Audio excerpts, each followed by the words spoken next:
तो hello everyone and welcome you all to the rank plus. आज हम जो हमारा टारगेट बैच है उसमें एक कदम और आगे बढ़ाएंगे और अपने टारगेट की तरफ बढ़ेंगे। आज का टॉपिक है हमारे पास सेंटर ऑफ मास।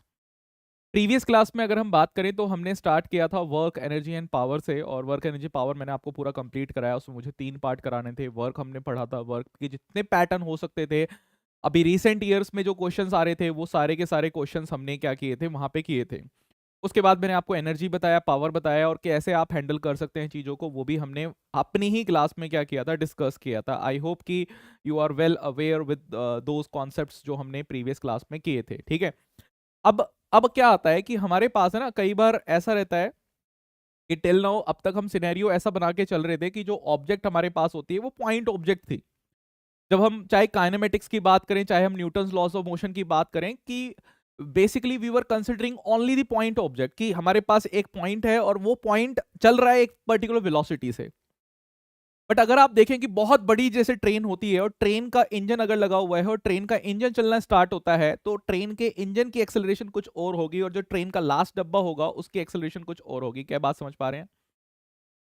इसी तरीके से मैं वेलोसिटी की भी अगर बात करूं तो वेलोसिटी में भी मेरी जो वेलोसिटी पहले डब्बे की जो वेलोसिटी होगी और जो लास्ट में जो डब्बा होगा उसकी वेलोसिटी जो होगी वो भी अलग हमारे पास होगी।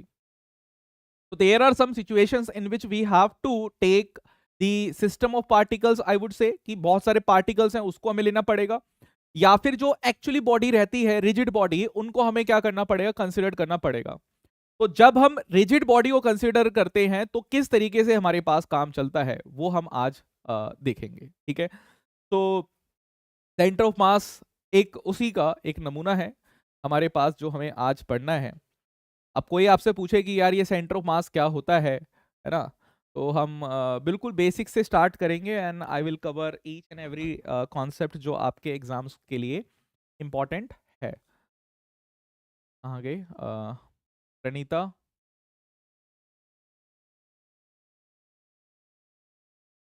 Very big big screen is coming, something कुछ चेंज हमारे पास हुआ है।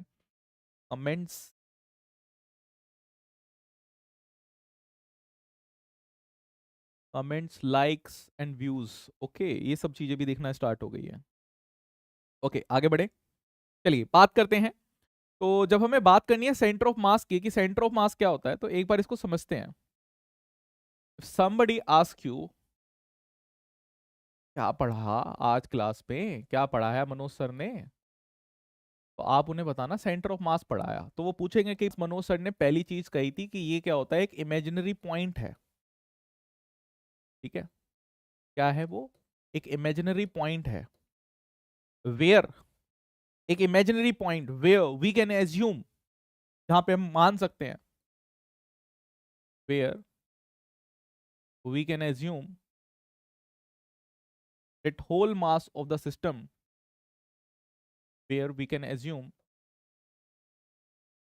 that whole mass of the system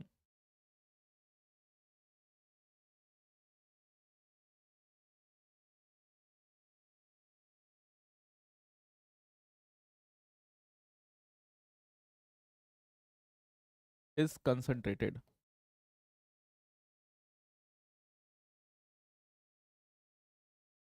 हमारे पास पूरे का पूरा जो मास है वो क्या है, कंसंट्रेटेड है। इसको हम लेके चल रहे हैं। ठीक है। सेंटर ऑफ मास की अगर हम बात माने तो हम इस चीज को कह रहे हैं कि भाई जो पूरे का पूरा एक इमेजिनरी पॉइंट है। पहली चीज तो आपको ये पता होनी चाहिए कि this is basically an imaginary point, जहां पे हमने मान लिया कि पूरे का पूरा जो मास है ना वो कंसंट्रेटेड है। ठीक है, मास जो है हमारे पास वहां पे पूरे के पूरे सिस्टम का वो कंसंट्रेटेड है। तो एक्चुअली हम क्या करेंगे, हम वहां पे इस सेंटर ऑफ मास की ना लोकेशन फाइंड आउट करेंगे। तो जब हम सेंटर ऑफ मास की बात करते हैं तो सेंटर ऑफ मास क्या होगा, एक ही पॉइंट होगा। When I am telling you कि कुछ पॉइंट मेरे पास है, अब उस पॉइंट की लोकेशन हम जनरली बात करते हैं। Location of centre of mass जब हम बात कर रहे हैं, इसको सीओएम, शॉर्ट में सीओएम बोलेंगे, सेंटर ऑफ मास। तो location of centre of mass की जब हम बात करते हैं तो इसको मैं X comma Y comma Z इस तरीके से लिख सकता हूं। भाई X axis, Y axis, Z axis मेरे पास है, तो एक ना एक कोऑर्डिनेट मेरे पास होगा। अगर ये एक्स एक्सिस में सेंटर ऑफ मास हमारे पास आ रहा है तो मैं उसको लिख सकता हूं कि x C O M, Y में अगर आएगा तो मैं इसको लिख सकता हूँ वाई सी ओ एम, और जेड में अगर मेरे पास आएगा तो उसको हम लिख सकते हैं जेड सी ओ एम। तो इसको थोड़ा सा और कंसाइज प्रेसाइज करने के लिए थोड़ा सा इसे और बढ़ा देता हूं, और आप इसे लिख सकते हैं X C O M, Y C O M और जेड सी ओ एम।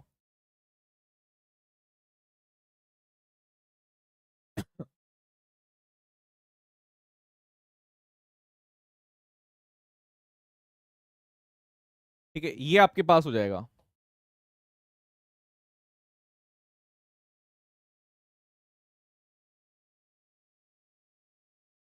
तो अब ये निकलेंगे कैसे, इनके पैटर्न्स कैसे होते हैं, तो उनको भी एक बार समझते हैं। पैटर्न्स की अगर बात करें,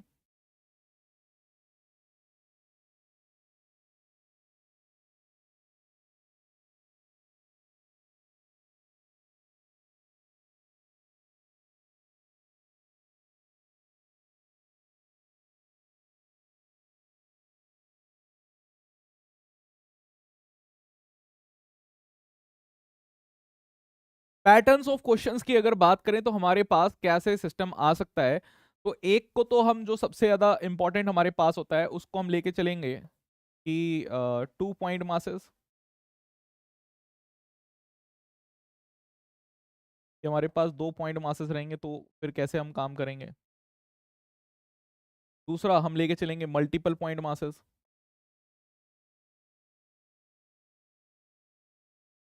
multiple discrete point masses.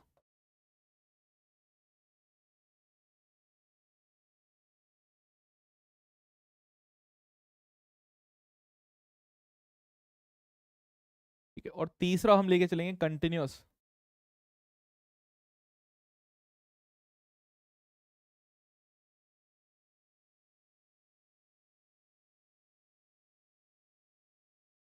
Continuous masses,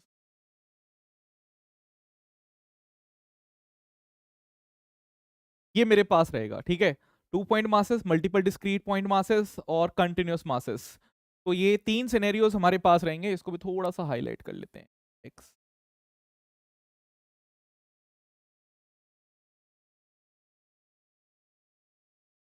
M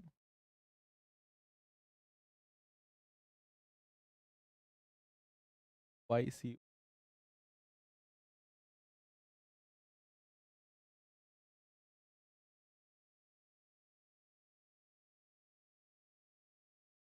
Z C U. ठीक है, ये 1 2 एंड 3 हम चीजें लेके चलेंगे। क्या बात समझ में आई? कैसे हम यहाँ पे लेके चल रहे हैं प्रणीता, क्या ये बात क्लियर है? ठीक है, तो अल्टीमेटली मुझे क्या करना है भाई, ये लोकेशन निकालनी है कि लोकेशन हमारे पास क्या रहेगी। प्रणीता क्या भाई, हमारे पास सुहास, प्रणीता, सुहास एंड अंशु, लोकेश। क्या भाई ये बातें समझ में आ रही है कैसे हम यहाँ पे काम कर रहे हैं?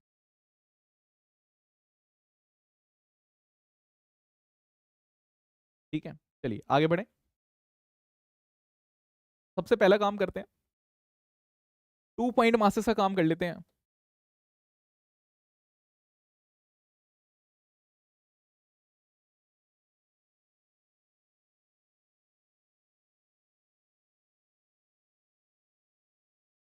अगर मेरे पास 2 पॉइंट मासेस है तो फिर हम कैसे काम लेके चलेंगे। ठीक है, केस 1 कैसा हमारे पास सिनेरियो हो सकता है। 2 पॉइंट मासेस है तो कहीं पर भी हमारे पास पॉइंट मासेस रखे हो सकते हैं।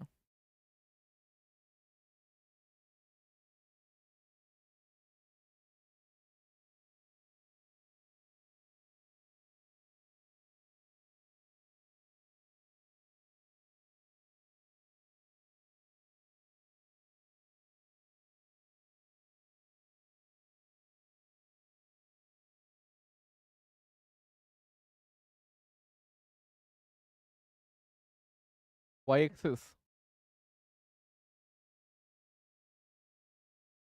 X axis, M1, M2। ये जो पहले वाला है हमारे पास, इसको आप मान लीजिए कि ये ओरिजिन से, क्योंकि ओरिजिन मेरे पास है, x1 डिस्टेंस दूर है।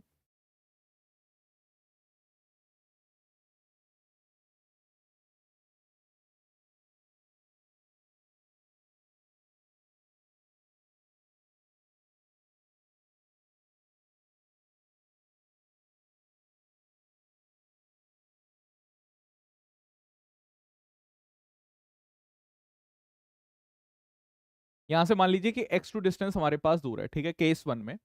तो अगर मुझे इन दोनों पॉइंट्स को हटा के, मतलब अल्टीमेटली मैं क्या करना चाह रहा हूं कि मैं एक ऐसी लोकेशन निकालना चाह रहा हूं कि मैं इन दोनों मासेस को हटा के, ठीक है, ध्यान से देखेंगे कि भाई हमें तो अल्टीमेटली क्या चीज निकालनी है, हमें तो निकालना है कि इन दोनों मासेस को हटा के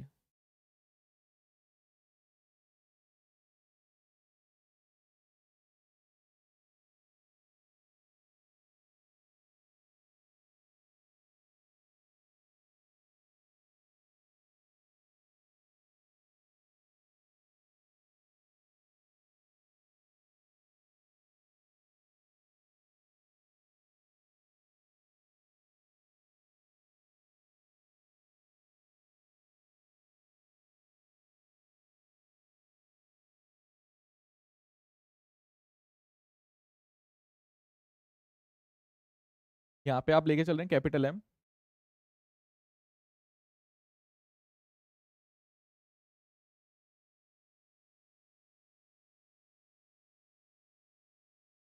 और ये कैपिटल एम अगर आपके पास है तो ये m1 + m2 हमने यहाँ पे ले लिया है, ठीक है। अब इसकी लोकेशन हमें निकालनी है कि ये लोकेशन कहाँ पर होगी।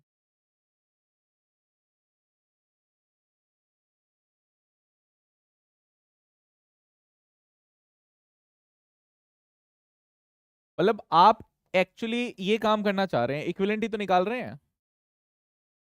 आप इक्विवेलेंट ही निकाल रहे हैं, तो इक्विवेलेंट में हमारे पास यही चीज रहती है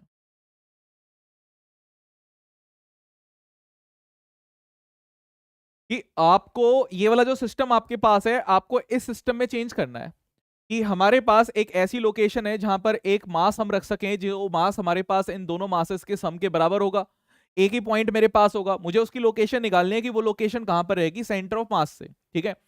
तो उसको निकालने के लिए हमारे पास एक फॉर्मूला है, अगर मुझे XCOM अगर निकालना है, XCOM अगर हमें निकालना है यहाँ पे, मेरे पास रहेगा x1m1 प्लस x2m2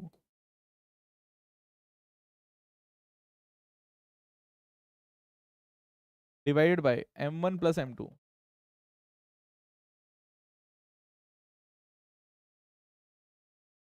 ठीक है, x1m1 plus x2m2 divided by m1 + m2 हमारे पास रहेगा। और ये सिनेरियो मेरे पास है कि सेंटर ऑफ मास अगर निकालना होगा तो हमें इस तरीके से हम निकाल सकते हैं, ठीक है।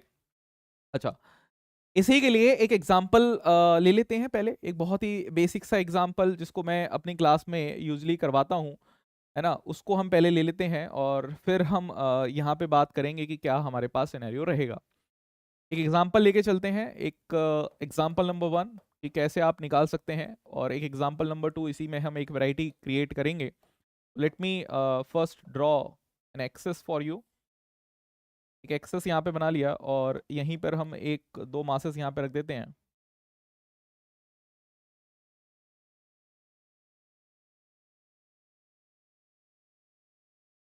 m1 को रखिए 4 kg,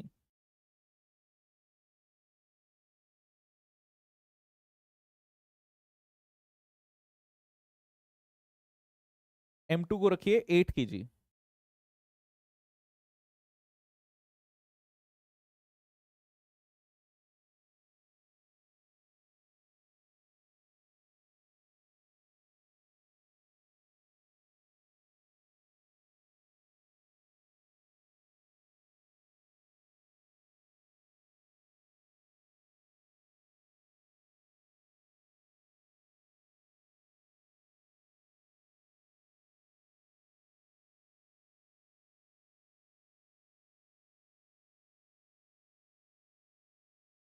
ये 3 मीटर, और मेरे पास ये 15 मीटर यहाँ पर हमारे पास आ रहा है। इसको आप लिख सकते हैं x1,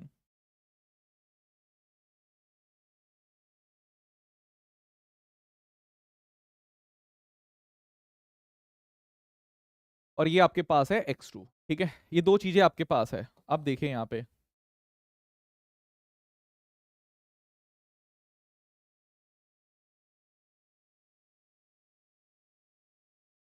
अब इसमें अगर मैं XCOM की अगर बात करूंगा कि XCOM मेरे पास क्या है, तो XCOM मेरे पास है x1m1 plus x2m2 divided by divide by m1 plus m2।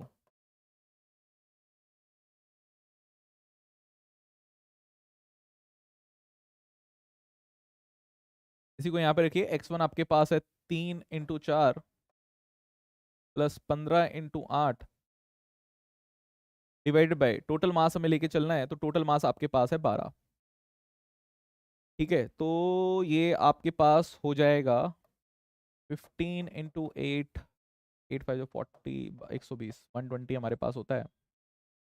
ठीक है, तो ये आपके पास रहेगा 4×12 plus 120 divide by 12 is equals to 132 divide by 12। 11 से चला जाएगा, यानी कि 11 सेंटीमीटर आपके पास आ गया।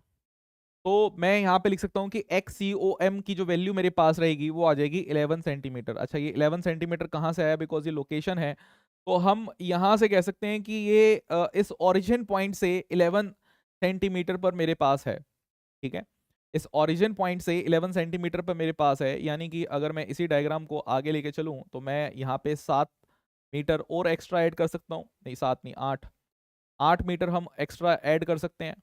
और यहाँ से अगर मैंने 8 मीटर एक्स्ट्रा ऐड किए तो ये मेरे पास पूरा का पूरा था कितना? ये 3, अगर मैं 12 को यहाँ से हटा दूंगा तो मेरे पास 4 मीटर आ जाएगा। ये बात समझ रहे हैं? तो अब ध्यान से देना कि अगर मेरे पास भाई बीच में यहाँ पे मैंने माना कि यहाँ पे मेरे पास एक कैपिटल M है जो M1 प्लस M2 के बराबर है, और अगर मैं इसको R1 डिस्टेंस मानता हूँ और इसको R2 डिस्टेंस मानता हूँ, तो एक और रिलेशन आपके पास है कि यहाँ पर आप ऐसा लिख सकते हैं कि ये जो M1 ठीक है, M1 into R1 is equals to M2 into R2 भी आपके पास होता है। और इसी चीज को ऐसे भी लिख सकते हैं कि M1 by M2 is equals to R2 by R1।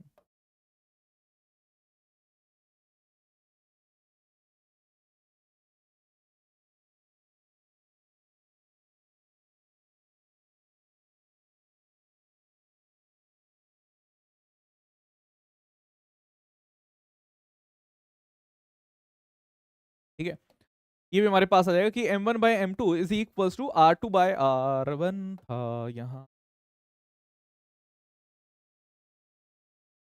देखिए यहां से भी भाई यही तो मेरे पास क्या है, यही R1 है और यही R2 है। तो आप देखिए 8 × 4, 4 × 8, यहां से भी पता लग जाना चाहिए था आपको। हेलो प्रणीता। तो अब इसी क्वेश्चन को, यही जो एग्जांपल हमारे पास है, इसी एग्जांपल को मैं चेंज करता हूँ, स्लाइटली चेंज करता हूँ, फिर बताना कि क्या वेरिएशंस हमारे पास आएगी। तो देखिए क्वेश्चन हमारे लिए इंपॉर्टेंट नहीं है, हमारे लिए इंपॉर्टेंट ये है कि पैटर्न कैसा हमारे पास बनता है। और प्रणीता, ये जो क्वेश्चंस है ना, ये आपको बेटा नीट एग्जाम में सिमिलर टाइप के क्वेश्चंस मिलने वाले हैं। आप इसको प्रीवियस ईयर क्वेश्चन से चेक भी कर सकते हैं।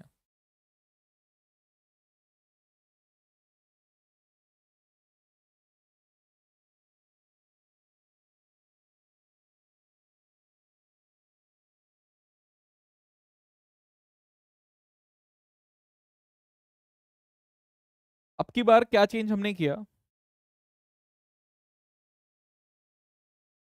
इसको मान लीजिए 8 किलो वाला मैंने यहाँ रख दिया, 4 किलो वाला यहाँ रख दिया। ठीक है?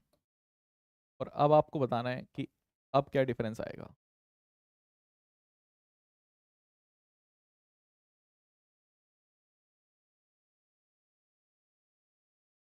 निकालिए, सेम ही सिनेरियो रहेगा। क्या हमारे पास क्वेश्चन ऐसा रहेगा कि क्या सेंटर ऑफ मास चेंज होगा? बिल्कुल चेंज होगा सेंटर ऑफ मास। क्यों चेंज होगा सेंटर ऑफ मास? बिकॉज हमारे पास सेंटर ऑफ मास जो है बेसिकली लोकेशंस पे डिपेंड कर रहा है, और लोकेशंस अगर चेंज हो गई तो सेंटर ऑफ मास भी हमारे पास क्या होगा? चेंज हो जाएगा। क्या इस बात को समझ रहे हैं? लोकेशंस अगर चेंज होगी हमारे पास तो सेंटर ऑफ मास भी हमारे पास क्या होगा? चेंज हो जाएगा। आई होप कि ये सिनेरियो आपको समझ में आ गया।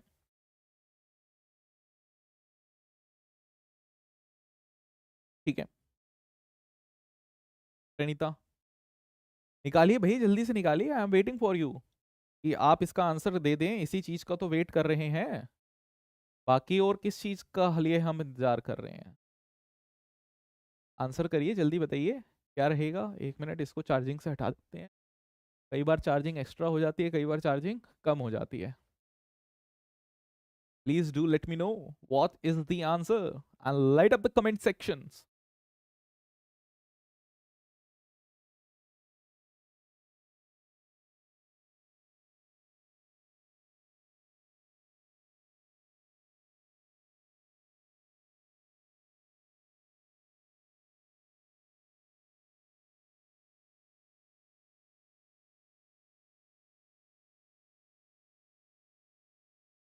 जल्दी बताइए भाई।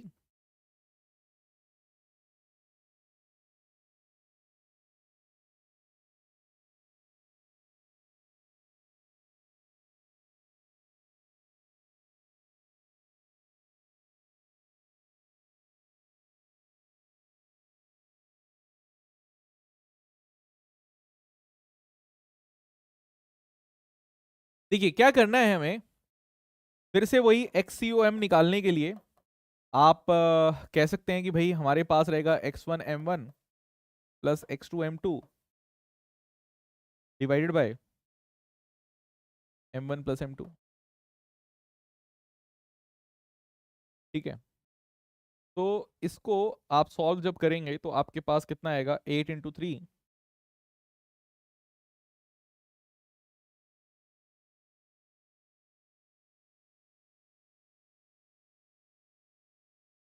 15 × 4 divide by 12, 24, 3 × 4 = 60 divide by 12, 84 divide by 12।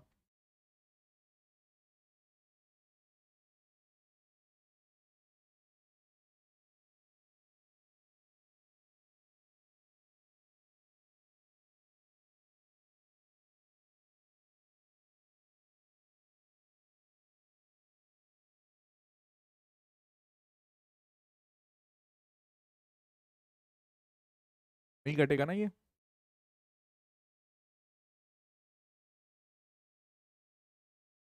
6, 7, 7 centimetre. Answer change हो गया? आपका आंसर जो है वो चेंज हो गया है, यानी कि अब आप कह सकते हैं कि अब यहाँ पर आपके पास ये 4 सेंटीमीटर 4 मीटर रहेगा और ये आपके पास 8 मीटर रहेगा। देख लीजिए, तो मैं एक तरीका तो मेरे पास था कि मैं नॉर्मल ये जो XUOM मतलब ये जो मैंने फॉर्मूला आपको लिखवाया कि x1m1 x2m2 m1 + m2 इस तरीके से आप कर लीजिए, है ना। एक तरीका तो ये है कि आप इसको यूज करिए और फिर अपना आंसर निकाल लीजिए। दूसरा तरीका आपके पास ये भी है कि आप सीधा रेशियो निकालिए। जैसे यहाँ पे मुझे रेशियो दे रखा है कि 1:2 है, तो 1:2 अगर ये है तो मुझे पता है कि मेरे पास जो बीच में डिस्टेंस जो रहेगा, डिस्टेंसेस जो मेरे पास है वो 2:1 में डिवाइड होंगे। अगर ये 1:2 है तो मुझे पता है कि जो डिस्टेंस मेरे पास डिवाइड होगा वो 2:1 में डिवाइड होगा, और बीच का डिस्टेंस मेरे पास 12 था, उसको भी मैं डिवाइड करके आंसर्स निकाल सकता था। दोबारा देखेंगे इसी क्वेश्चन को, क्योंकि मुझे ये जो क्वेश्चन हमने लिया है इसी को हम दोबारा से उठा के देखते हैं कि कैसे आप इस क्वेश्चन को मार्क कर सकते थे। तो मैं इस क्वेश्चन को, अगर ये क्वेश्चन मेरे पास आता और वहीं से हमें निकालना होता, तो एक और तरीका मेरे पास रहता भाई। ये जो बीच में हमने यहाँ पे निकाल दिया है ये हमने नहीं निकाला है, अभी मान के चलेंगे कि ये वैल्यूज हमारे पास नहीं है। The only thing which we have कि एजम्पशन हम ले सकते हैं।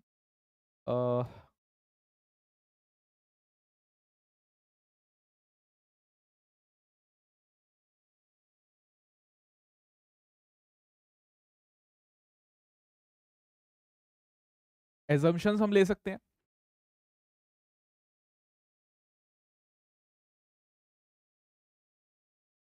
ठीक है। और जब हम एजम्पशंस यहाँ पे ले रहे हैं तो उस एजम्पशन को एक बार समझिए।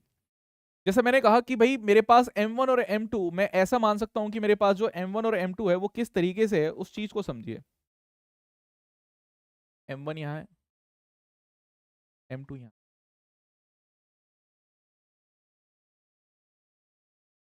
M1 4 kg, M2 8 kg, और बीच में मेरे पास डिस्टेंस है 12 मीटर। ठीक है, अब मैंने कहा कि ये 12 मीटर अगर मेरे पास है तो यहां से मैं निकालना चाह रहा हूं कि ये मेरे पास R1 है, ये मेरे पास R2 है। मैंने आपको बोला कि भाई R1/R2 जो मेरे पास होगा वो इक्वल्स रहेगा M2/M1 के। तो M2/M1 मेरे पास 8/4 यानी कि आप लिख सकते हैं 2/1 के बराबर हो गया। तो आप यहीं से ये बोल सकते हैं कि R1:R2 हमारे पास 2:1 है।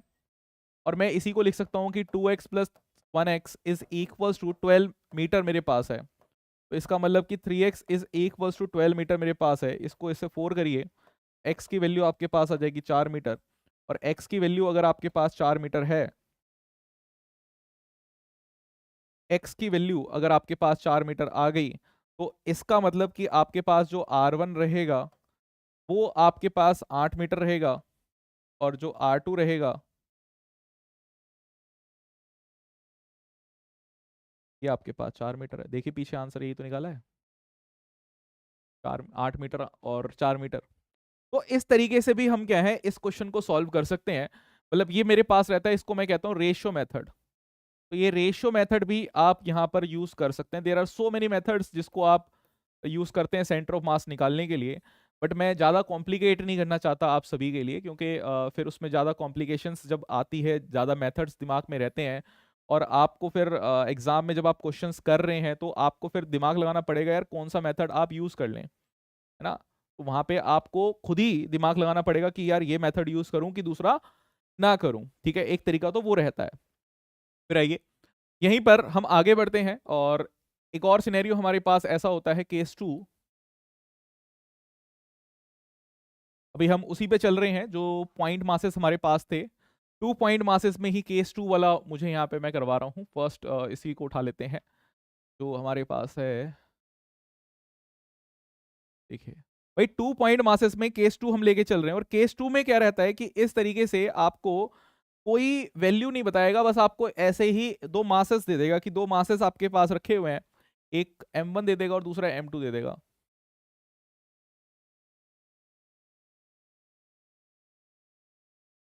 ठीक है, एक आपको M1 दे दिया और दूसरा आपको M2 दे दिया, और ये जो M1 और M2 आपको दिया हुआ है,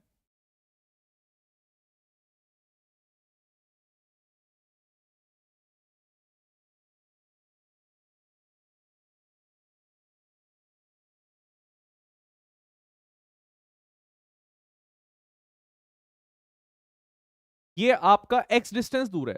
ठीक है, M1 और M2 जो आपका दिया हुआ है ये मैंने मान लिया कि x डिस्टेंस दूर है। अब ये आपके ऊपर है और बाकी आपको कुछ नहीं दिया हुआ, जस्ट आपसे पूछ रहा है कि अब आप बताइए कि सेंटर ऑफ मास कहां पर होगा। तो मेरे पास दो तरीके हैं, देयर आर टू मेथड्स, कि मैं रेफरेंस जो है वो एट M1 पर ले लूं। अगर मेरा रेफरेंस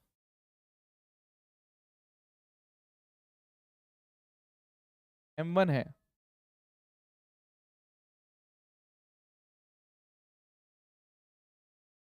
अगर मैंने अपना रेफरेंस M1 मान लिया, तो हम क्या कर सकते हैं उसको समझिए।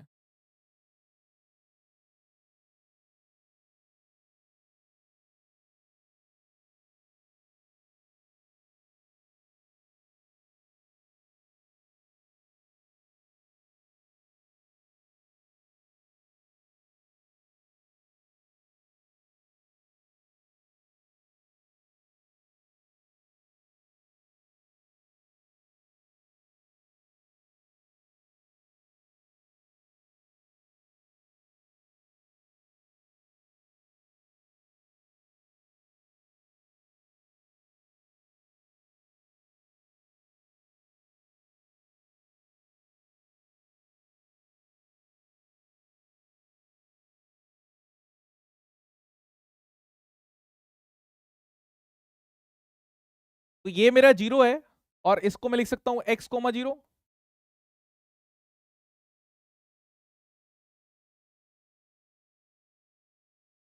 ठीक है, अब भाई फॉर्मूला तो वही था मेरे पास कि x1 M1 x2 M2 इस तरीके से।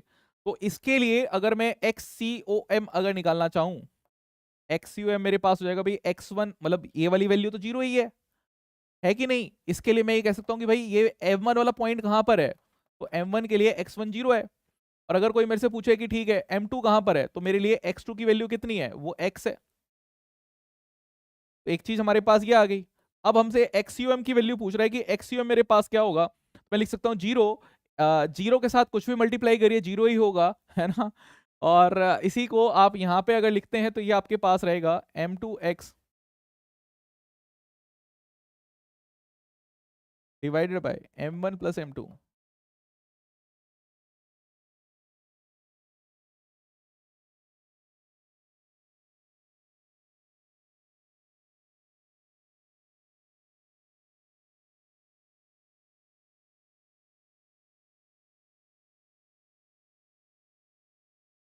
ये आपके पास आ जाएगा और इसके साथ साथ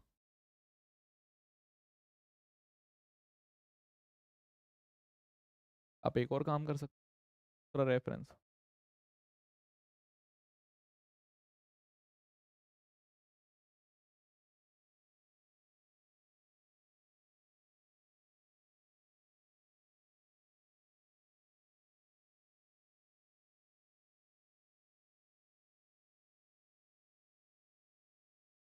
रेफरेंस अगर मैंने m2 ले लिया तो क्या होगा?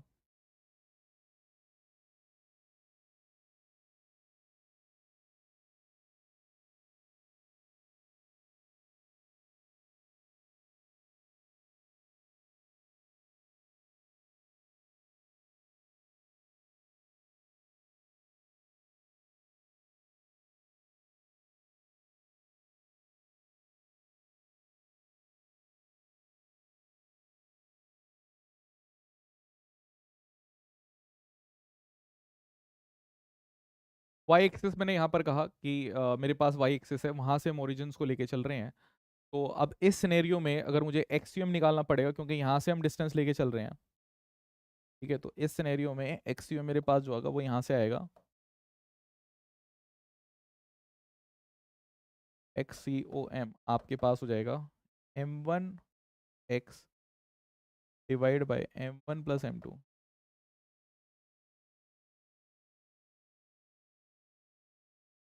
ये आपके पास आ जाएगा, ठीक है। आई होप कि चीज़ें क्लियर हैं। Is it clear my dear? कैसे हम यहाँ पे चीज़ों को निकाल रहे हैं, क्या ये बातें क्लियर हैं?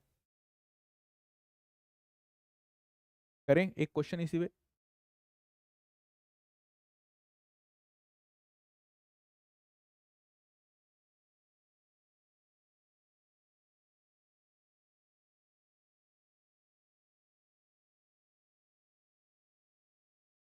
Mind COM।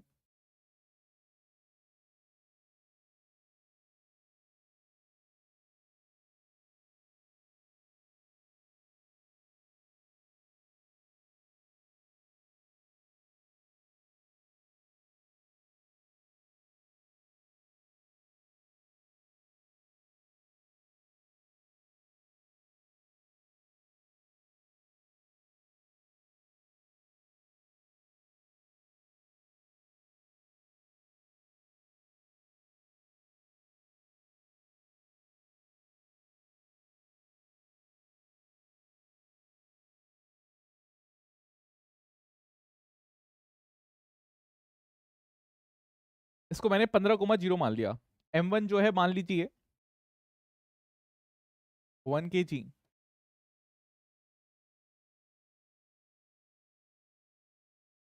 एंड m2 मान लीजिए 2 kg।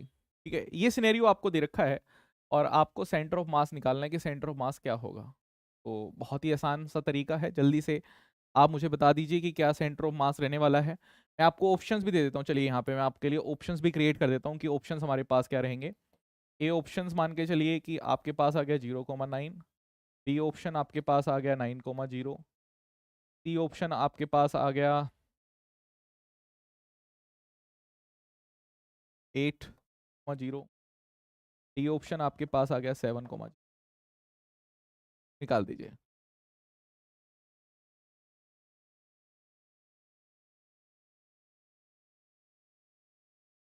फास्ट फास्ट करेंगे, जल्दी करेंगे, फास्ट फास्ट करेंगे, जल्दी जल्दी करेंगे। You have to solve it. Let me give you some time कि आप इसको सॉल्व करें खुद से एक बार।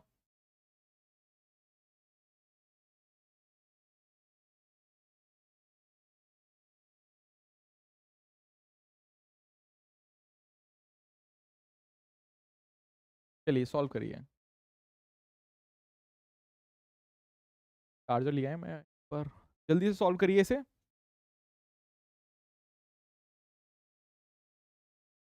और मुझे बताइए कि क्या वैल्यूज आ रही हैं।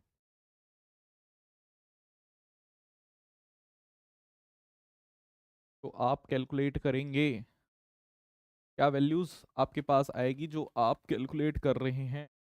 प्रणीता क्या क्लास में हो?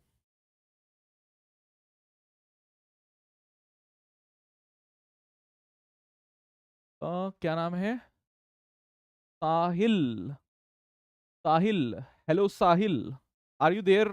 साहिल, क्लास में हो साहिल? तो आज साहिल भी आया है, JEE aspirant. Okay, I think कि साहिल तुम पहली बार क्लास में आए हो, इससे पहले भी आए हो?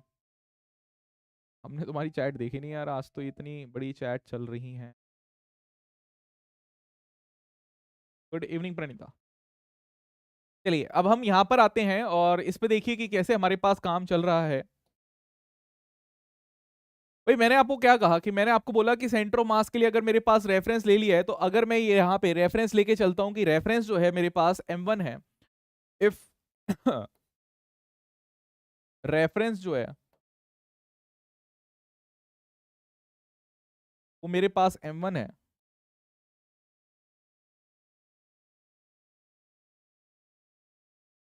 ठीक है, रेफरेंस मैंने m1 मान लिया, तो हमारे पास क्या सिनेरियो रहेगा, तो आप लिख सकते हैं XUM is equals to m2 x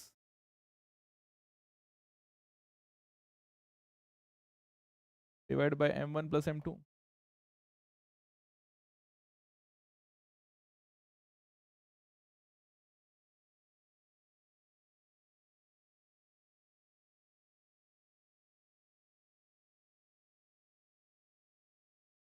10 metre मेरे पास है, 10 आ रही है।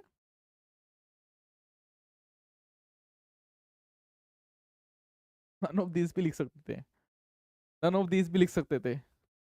बी ऑप्शन कहाँ से आया, 10 आया ना। ई नन ऑफ दिस, ये तो मैंने ऐसे ही दे दिया था।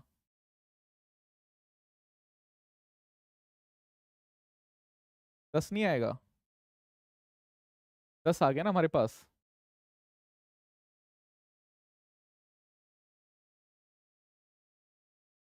देखिए एक तरीका तो ये था मेथड 1,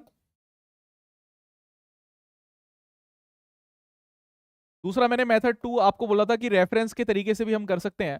भाई मुझे पता है रेशियो मेरे पास क्या होगा, अगर ये मेरे पास 1 है, ये 1 kg ये 2 kg है, तो मुझे पता है कि ये जो डिस्टेंस मेरे पास होगा ये 2:1 में डिवाइड होगा। और ये 2:1 में अगर डिवाइड हुआ है तो 15 को मुझे 3 पार्ट्स में डिवाइड करना है, तो मैं लिख सकता हूँ 3x इज इक्वल टू 15। और इसको आपके पास एक पार्ट मेरे पास 5 रहेगा, एक पार्ट मेरे पास अगर 5 है, तो मुझे अगर R1 की वैल्यू निकालनी है, तो R1 मेरे पास कितना है, 2x है, और R2 मेरे पास कितना है, 1x है ना। तो बस वहां से भी मैं निकाल सकता था कि R1 जो मेरे पास रहेगा वो रहेगा 10 सेंटीमीटर, 10 मीटर। यानी कि नन ऑफ दीज हो जाएगा। नन ऑफ दीज क्यों है, बिकॉज मेरे पास जो आंसर आता है वो 10,0 हमारे पास आंसर आ रहा है, ठीक है। तो बट यहाँ पे एक काम और कर सकते थे, मुझे एक्चुअली ऐसा लगा कि जो क्वेश्चन हम कर रहे थे उसके हिसाब से वैल्यूज हमने रखी थी। एक काम आप और कर सकते हैं, एक और सिमिलर टाइप का क्वेश्चन मैं आपको देता हूँ, इसी को कॉपी पेस्ट करते हैं।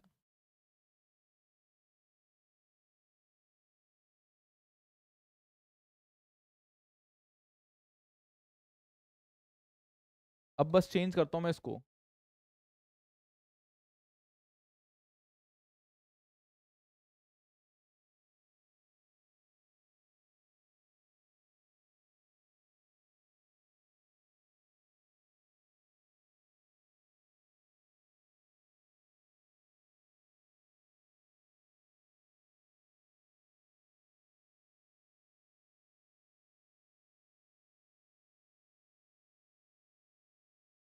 टू केजी और 3 kg हमारे पास है,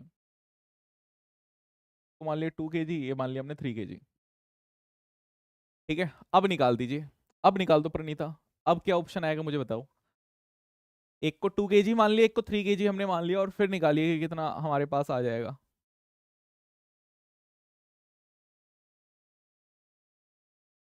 साहिल हुआ? सुहास, रोशन,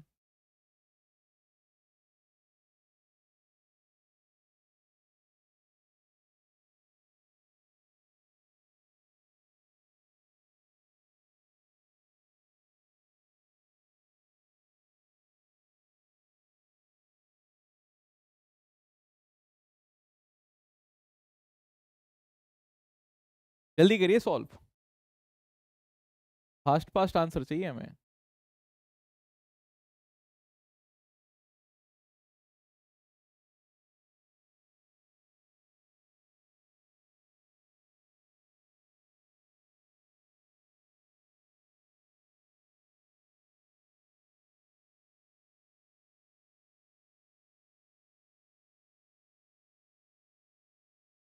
बी। अब की बार मेरे पास क्या है, बी ऑप्शन आ जाएगा। बी ऑप्शन बिल्कुल सही है,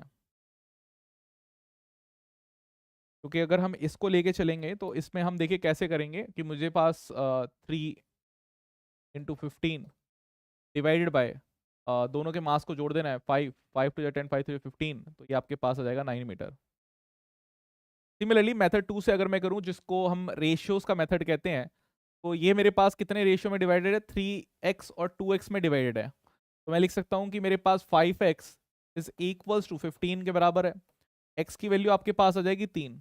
x की वैल्यू अगर आपके पास 3 आ गई, x की वैल्यू अगर आपके पास 3 आ गई, तो आपके पास R1 जो रहेगा वो आएगा 3x,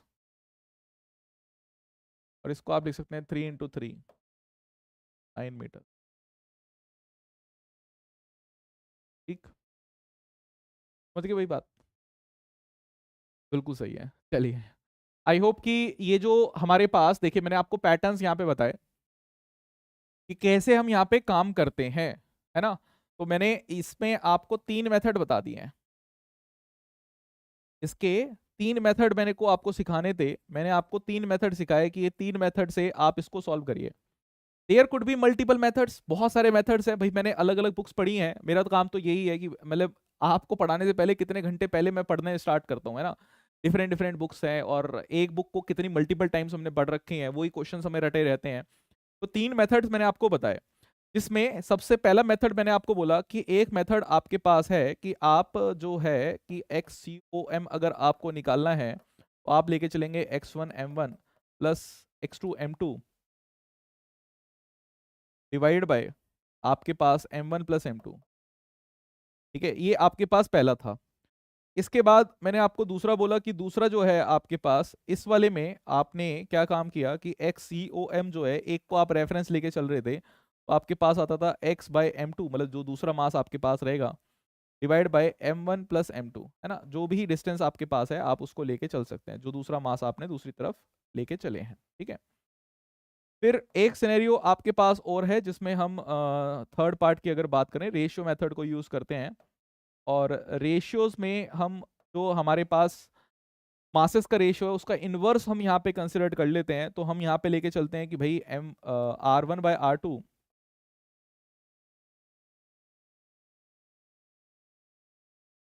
इज इक्वल्स टू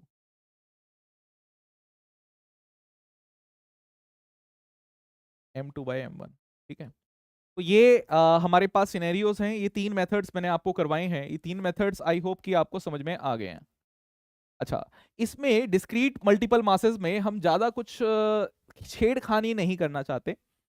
मैं इसी मेथड को यहाँ पर एक्सटेंड कर देता हूँ। जस्ट कॉपी पेस्ट हमारे पास है कि अगर मेरे पास 3 मासेस अगर हैं, 3 डिस्क्रीट मासेस या 4 डिस्क्रीट मासेस या n डिस्क्रीट मासेस मेरे पास आ गए, तो मैं आगे आगे चीज़ों को बढ़ाता रहूँगा। ठीक है, चलिए अब हम आगे आते हैं। पहले इसको समझते हैं, फिर हम और आगे बढ़ेंगे। तो अगर मेरे पास सेकेंड सेकेंड जो मुझे बताना है, अरे चल जा भैया, सेकेंड हमारे पास है कि मल्टीपल डिस्क्रीट मासेस अगर हमारे पास हैं तो कैसे काम करेंगे।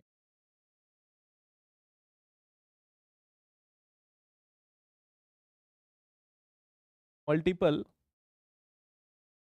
डिस्क्रीट मासेस अगर आपके पास है तो कैसे करेंगे। पहले यहाँ पर एक प्लेन ले लेते हैं, जो हम ही एज्यूम कर लेते हैं कि हमारे पास प्लेन कैसा चल रहा है। एक एक्स एक्सिस, एक वाई एक्सिस। Z axis.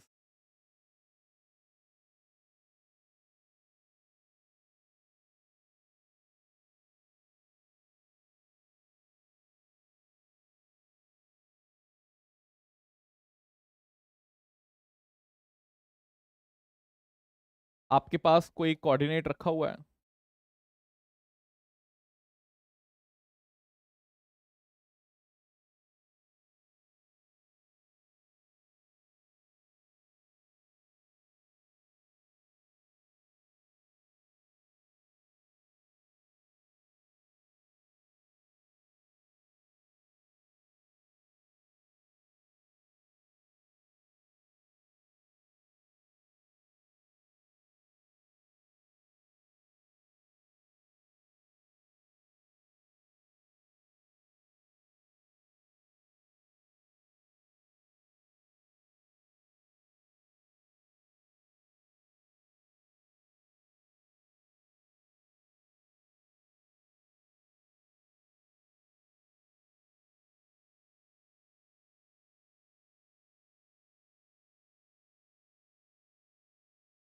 अब देखिए, ये मेरे पास अलग अलग जगह पर लोकेशन पे रखे हुए हैं, मैंने सिस्टम यहाँ पर सेट कर रखा है।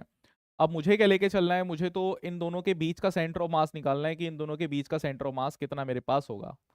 ठीक है, अब इन दोनों के सेंटर ऑफ मास को निकालने के लिए देखिए, हम एक्स एक्सिस का अगर सेंटर ऑफ मास मुझे निकालना है तो मैं सिर्फ एक्स एक्सिस के टर्म्स को ही देखूंगा। मतलब हमारे पास इतना बढ़िया चलता है सिस्टम कि मैंने आपको बोला है कि आपको कभी भी जो पिक्चर दी रहती है, आप उस पिक्चर को कभी भी नहीं देखेंगे।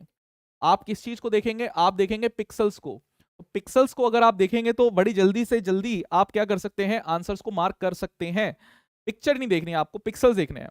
तो एक्स यू एम अगर मुझे चाहिए तो मैं सिर्फ एक्स की ही बात करूंगा, x1 m1, इसमें x2 m2। अच्छा, और भी कोई मेरे पास सिनेरियो रहेगा, क्योंकि मल्टीपल मासेस की हम बात कर रहे हैं, डिस्क्रीट मासेस मेरे पास हैं। एक और मास ले लेते हैं कि भाई एक मास और मेरे पास आ गया। अच्छा, अब ये स्ट्रेट लाइन में जरूरी नहीं है कि स्ट्रेट लाइन में ही हमारे पास हो। एक काम करते हैं, यहाँ कहीं एक और मास ले लेते हैं जिसको हम M3 लिख रहे हैं। और M3 के साथ साथ ये हमारे पास है X3 Y3 Z3। ठीक है, अब इसको देखिए, तो ये हमारे पास है x1 m1 plus x2 m2 plus x3 m3 divided by, नीचे की तरफ अगर हम बात करें तो ये मेरे पास रहेगा m1 plus m2 plus m3। ठीक है, ये हमारे पास आ जाएगा। अगर मुझे XCOM अगर निकालना है तो मेरे पास कैसे आएगा उसको देखिए।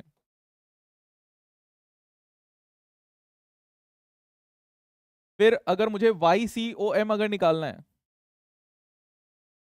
मेरे पास रहेगा y1 m1 plus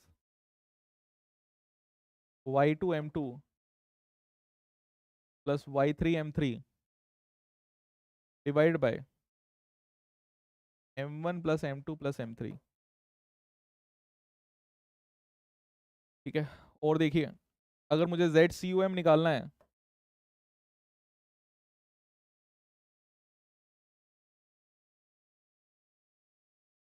Z1 m1 Z2 m2 Z3 m3।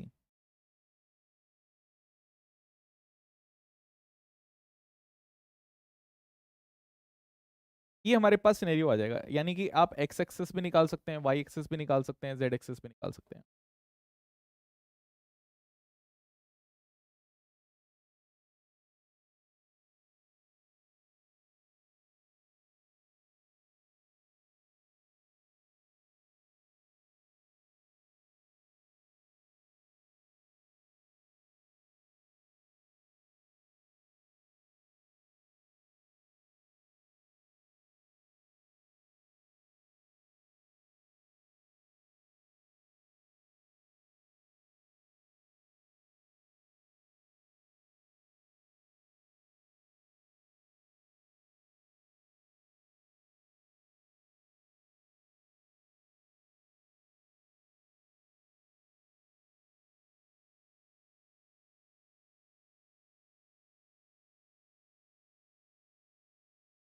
ठीक है। चलिए, ये एक्सियम, वाई सीएम और जेड सीएम आपके पास आ जाएगा। आप इनको इजीली फाइंड आउट कर सकते हैं अगर हमारे पास डिस्क्रीट चीजें रहती है तो। अब इसमें कैसे कैसे क्वेश्चंस आते हैं उसको एक बार समझते हैं। जैसे कि आप अगर एक एनसीईआरटी का एग्जांपल देखेंगे, तो एनसीईआरटी का एक एग्जांपल है, मैं आपको बताता हूँ कि वो कैसे करना है। उसको आपको अटेम्प्ट खुद ही करना है, मैं बस आपको हिंट दे रहा हूँ, मैं आपको अप्रोच बता रहा हूँ कि एनसीईआरटी का जो एग्जांपल नंबर 1 होगा उसकी मैं आपको अप्रोच बता रहा हूँ कि अप्रोच क्या रहती है। बाकी उस क्वेश्चन को आप खुद से कर सकते हैं। देखिए, अगर आपके पास एक इक्विलेटर ट्रायंगल है,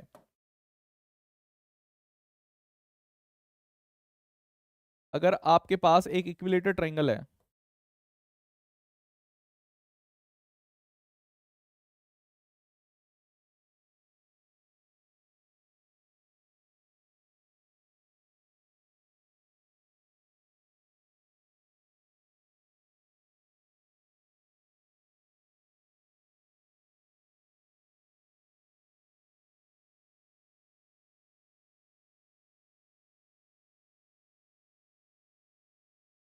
ये एक्स एक्सिस,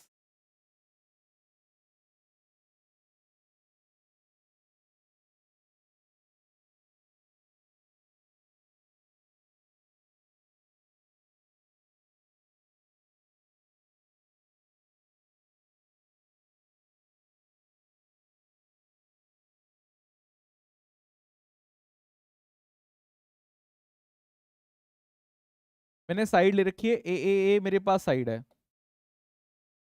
एक M1 आ गया, एक M2 आ गया, एक M3 आ गया। एक M1 मेरे पास है, एक M2 है, एक M3 है। इस एंड को आप बोल सकते हैं ये आपके पास है 0,0। ठीक है। ये साइड आपके पास A है, ये साइड आपके पास A है, ये साइड आपके पास A है। अब देखिए कि अगर मुझे ये इसकी लोकेशन अगर निकालनी है, तो एक्स एक्सिस तो मेरे पास a/2 होगा।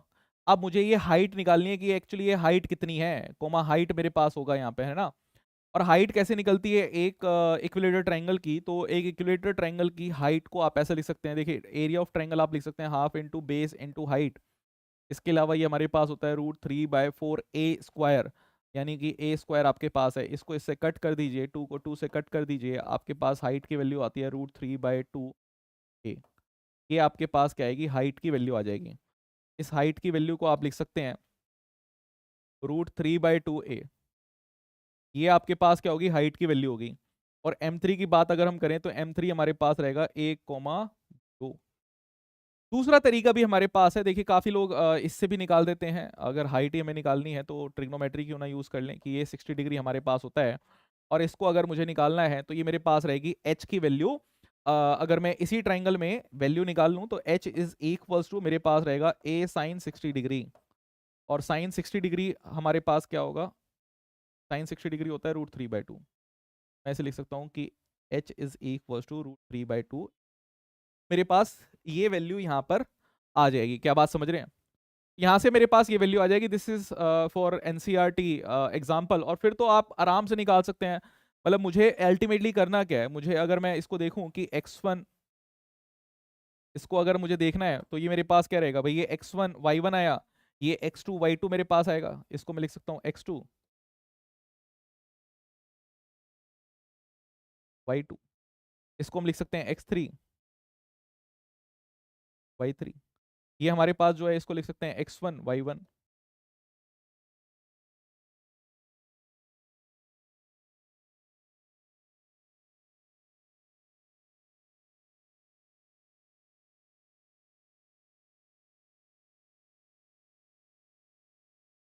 ये मेरे पास आ जाएगा। ठीक है। चलिए देखिए, क्या बात समझ में आई? या कर ही लें क्वेश्चन को, क्वेश्चन को कर लें क्या साहिल? क्या ये बात समझ में आ रही है कि भाई किस तरीके से हम आगे बढ़ रहे हैं, कि अगर क्वेश्चन कैसे आएंगे तो कैसे आप उनको कर सकते हैं? क्लियर है? Is it clear my dear?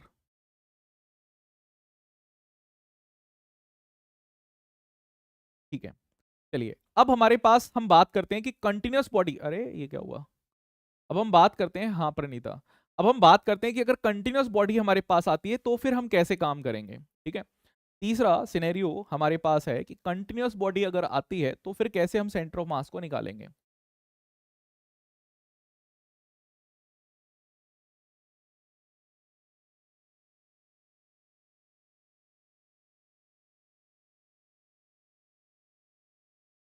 कि अगर कंटिन्यूअस बॉडी हमारे पास आ जाए तो सेंटर ऑफ मास को कैसे निकालेंगे।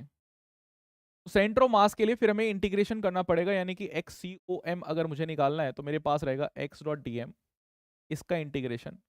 ठीक है, और नीचे मेरे पास क्या रहेगा, D M, X dot D M integration नीचे की तरफ मेरे पास डी एम, ये एक्स सी ओ एम के लिए है। Similarly Y C O M अगर मुझे निकालना है, जस्ट इसी को कॉपी पेस्ट करेंगे। एक काम करते हैं,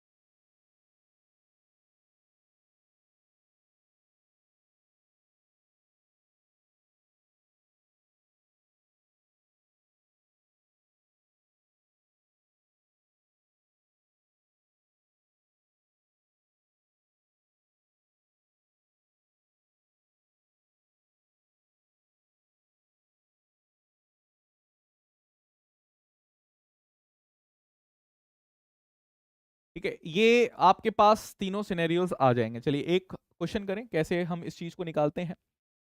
एक मैं करने का तरीका बताता हूँ, एक स्टेप सीखें यहाँ पे, क्योंकि ये जो स्टेप्स है ना, steps to find centre of mass continuous body में, क्योंकि ये जो चीजें हम सीखेंगे यही सेम काम मोमेंट ऑफ इनर्शिया में काम आएगी, यही जब हम आगे डिफिकल्ट क्वेश्चंस करेंगे वहां पे भी यही सेम काम आने वाला है। ये स्टेप्स बहुत इंपॉर्टेंट है, अदरवाइज मैं आपको स्टेप्स करवाता नहीं हूँ, स्किप करवा देता हूँ, जहां पे डेरिवेशन आप स्किप कर सकते हैं। But sometimes it is very much important, मतलब ये इंट्रिकेट है कि आप इसको अगर छोड़ देंगे तो फिर कई काफी सारी चीजें नहीं हो पाएगी। ठीक है, तो स्टेप्स की अगर हम बात करें कि कैसे हम यहाँ पे सॉल्व कर सकते हैं, steps to find C O M जो हमारे पास होता है अगर कंटिन्यूस बॉडी हमारे पास रहती है, कैसे लेके चलते हैं।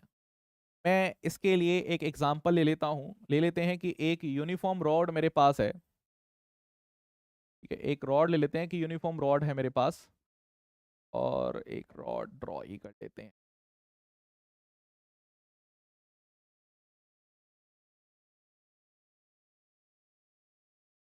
हमने एक रॉड ले ली कि रॉड मेरे पास है, इस पॉइंट को मैंने ओ ले लिया। अब एक्स डिस्टेंस दूर हमने एक छोटी सी स्ट्रिप ले ली,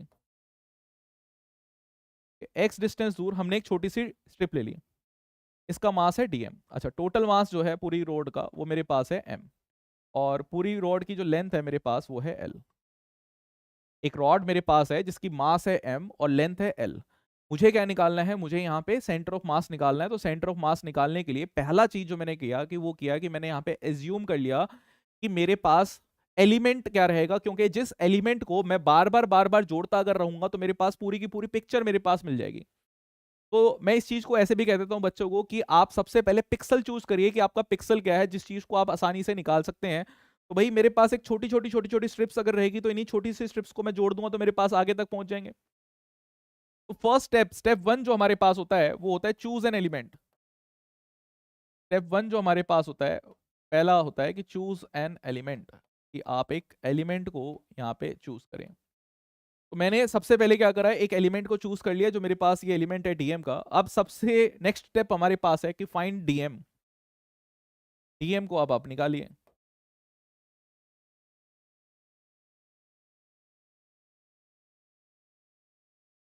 दुनिया में, दुनिया में तो नहीं कहेंगे, ये मेरे पास है डीएक्स लेंथ का।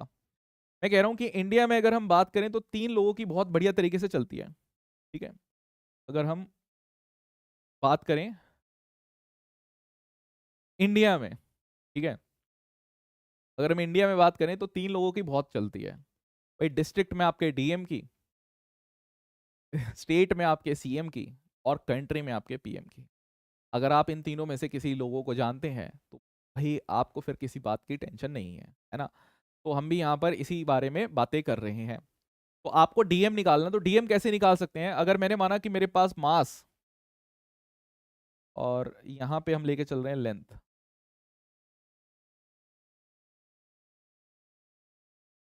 तो अगर मेरे पास लेंथ एल है तो मास एम है। अगर लेंथ मेरे पास 1 है, मास मेरे पास m/l है। अगर लेंथ मेरे पास dx है तो मास मेरे पास dm है, और dm की वैल्यू रहेगी m/l dx।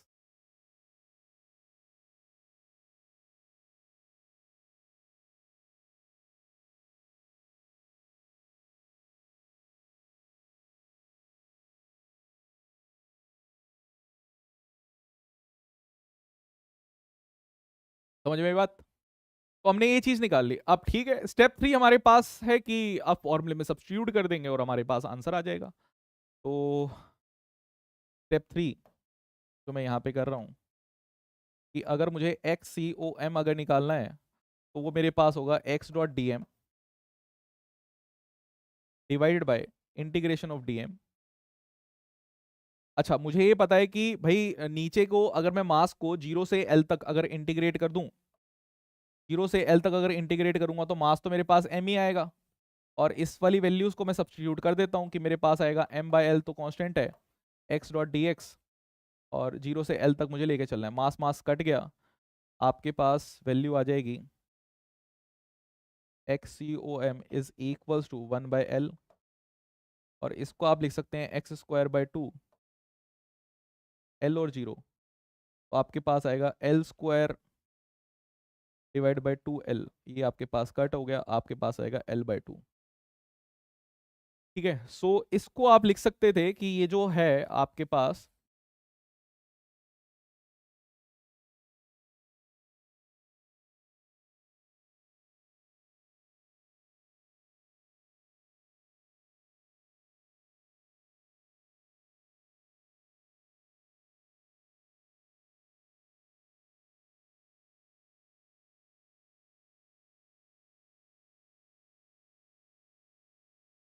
ये है आपके पास l/2। अच्छा, यही आना था l/2। स्टेप्स इंपॉर्टेंट है कि स्टेप्स हम क्या फॉलो कर रहे हैं। एक यूनिफॉर्म रॉड अगर हमारे पास रहेगी तो बीच में हमारे पास क्या है, वैल्यूज आ जानी चाहिए।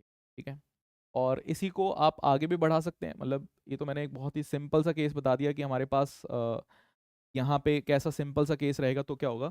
अब और भी मैं फॉर्मूलाज आपको बताता हूँ जो आपको डायरेक्टली याद कर लीजिए। ठीक है, डायरेक्टली याद कर लीजिए, मतलब अगर डेरिवेशन करनी है तो आप उसको उस तरीके से कर सकते हैं, अदरवाइज मैं कहूँगा कि डायरेक्टली याद कर लीजिए।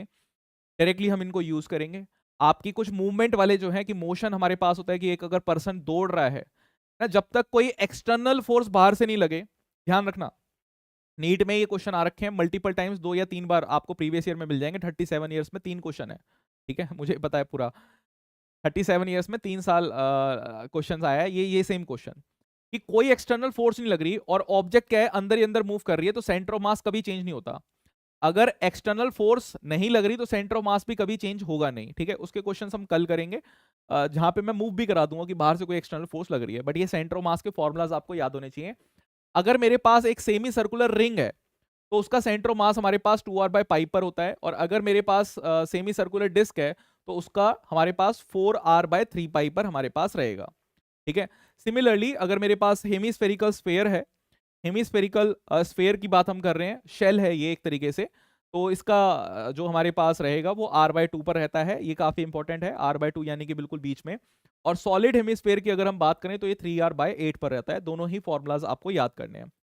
फिर आ जाते हैं इधर, अगर सॉलिड कौन की हम बात करें, ये जेई वाले एस्पिरेंट्स के लिए है, ये आपके लिए नहीं है जो नीट की तैयारी कर रहे हैं। बट जेई का अगर आप पेपर दे रहे हैं तो ये फॉर्मुलाज भी आपको याद होने चाहिए कि सॉलिड कौन के लिए h/4 रहता है।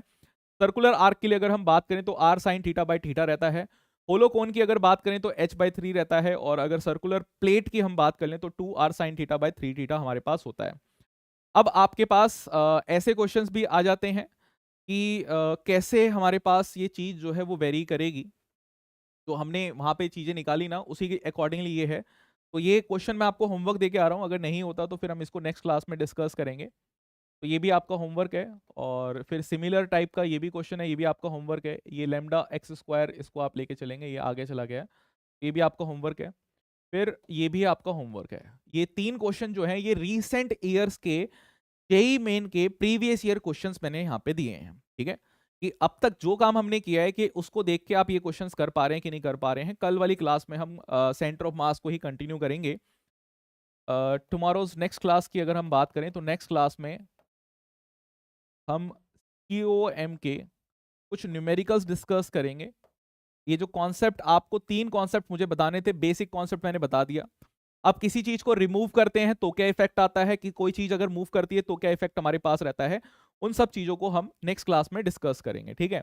और इसके अलावा नेक्स्ट क्लास में हम रोटेशनल को भी स्टार्ट करेंगे। तो ये 2 काम हमें करने हैं, रोटेशनल को भी हम स्टार्ट कर देंगे और सेंटर ऑफ मास का कुछ न्यूमेरिकल्स हम करेंगे नेक्स्ट क्लास में।